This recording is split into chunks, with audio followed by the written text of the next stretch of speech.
everyone. Kofimania is galloping wild. Ricochet is primed to explore his athleticism in his feud's newest stipulation. And Rhea's Money in the Bank plan is under strict lock and key. I'm Casualeann. Come with me.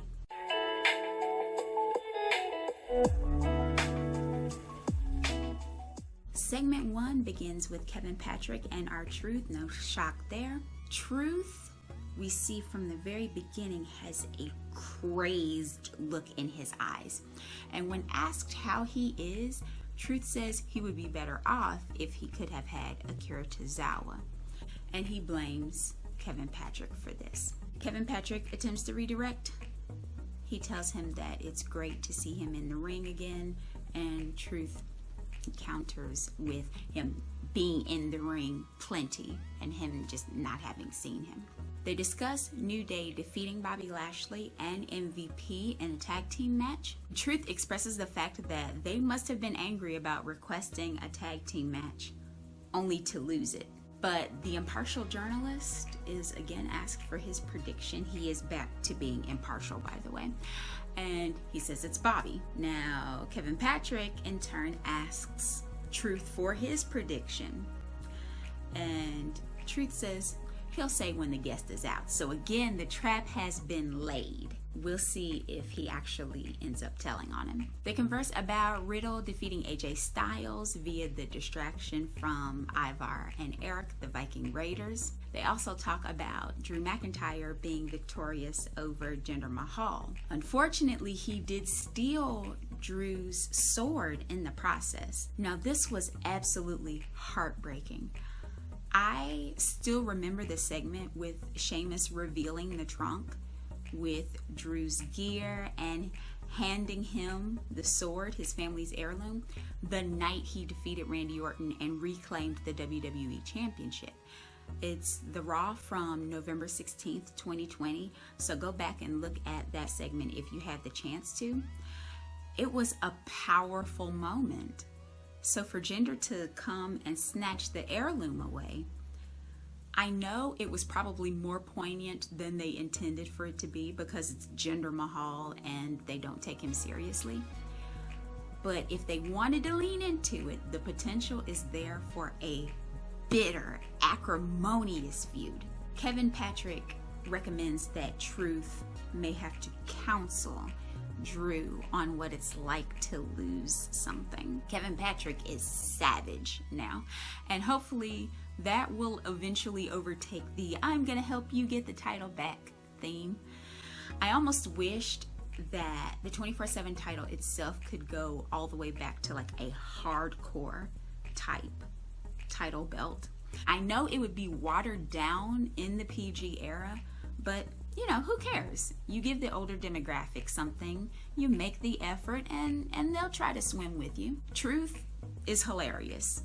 You know, we know, but sometimes it feels as though they're kind of treating him as their proverbial court jester, and not in the way that a Rick Boogs is, like the cool minstrel type, but like a disrespected one. He does deserve more respect than that. I think possibly he could make something out of it, maybe with some more underutilized guys and some good writing, or maybe even someone from the upper tier.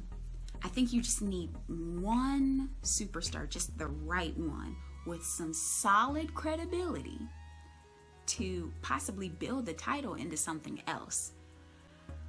But who that might be is beyond me. Who do you think is solid enough in their career to actually be able to do with the 24/7 title kind of what John Cena did with the US title?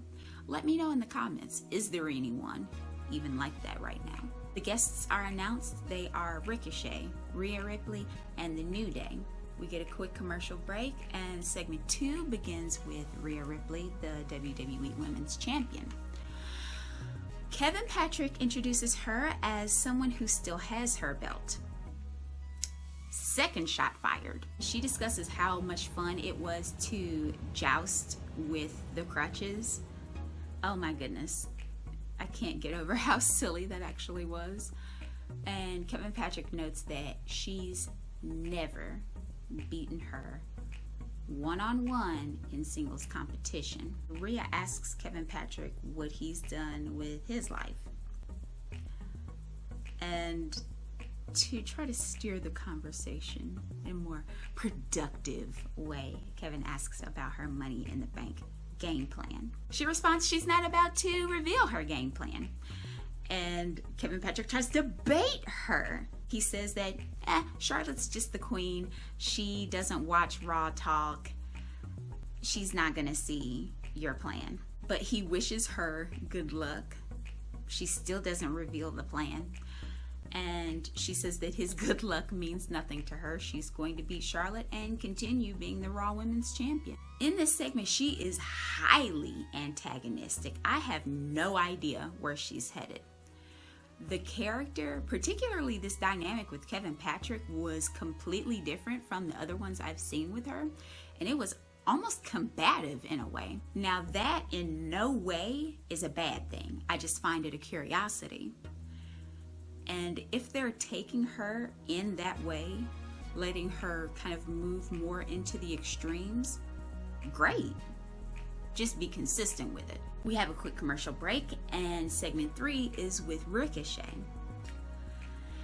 He jumps to Truth's defense about Kevin Patrick not knowing anything about actually being in the ring and competing. Truth has a nickname for everyone. It's part of who he is, and his nickname for Ricochet is Ricochet. They talk about them getting the victory over Miz and Morrison because of the Miz blocking Ricochet with his wheelchair, which was a little odd to me because the ref was like looking dead at Ricochet and the Miz, and like he kept counting. I didn't understand why he didn't stop the count and eject the Miz from the match, or make the Miz go elsewhere if the Miz was pretending that he couldn't get back up the ramp. It was weird. I thought he should have at least admonished Miz. There is a False Count Anywhere match next week between Ricochet and John Morrison, which should be incredible in terms of just feats of athleticism, them exploring the space. I cannot wait to see it.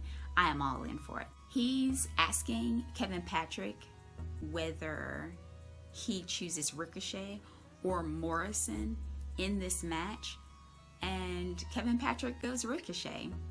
I'm surprised. But that said, Kevin Patrick does waffle a little bit, and he qualifies his prediction with Miz constantly being a manipulator and him always having a plan. But Ricochet says he'll use Miz's wheelchair as needed, and him launching himself into Morrison, like using the Miz and his wheelchair, that was a really cool spot on Raw.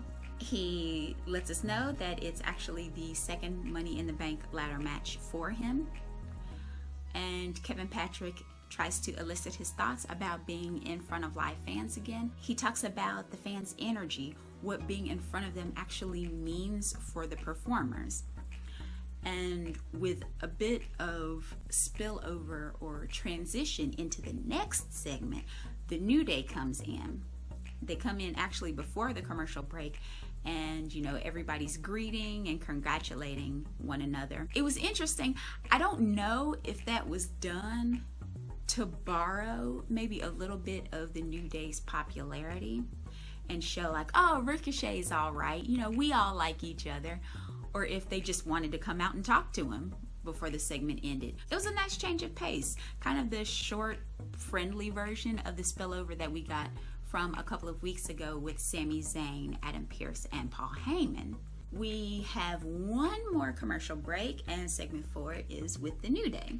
They're a little chill this time by New Day standards, and Kofi has a rainbow tie-dyed sweatshirt knotted about his shoulder, like a country club manager for unicorns. Kevin Patrick asks them, was this Raw, the defeat over the WWE champion, a sign of things to come?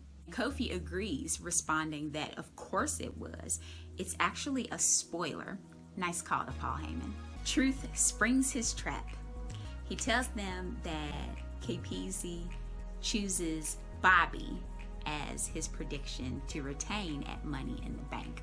They take it in stride. Kevin Patrick asks how might Bobby and MVP feel now having been defeated. Kofi points out the illogical knowledge of the veteran and asks how on earth could you come against the best tag team named.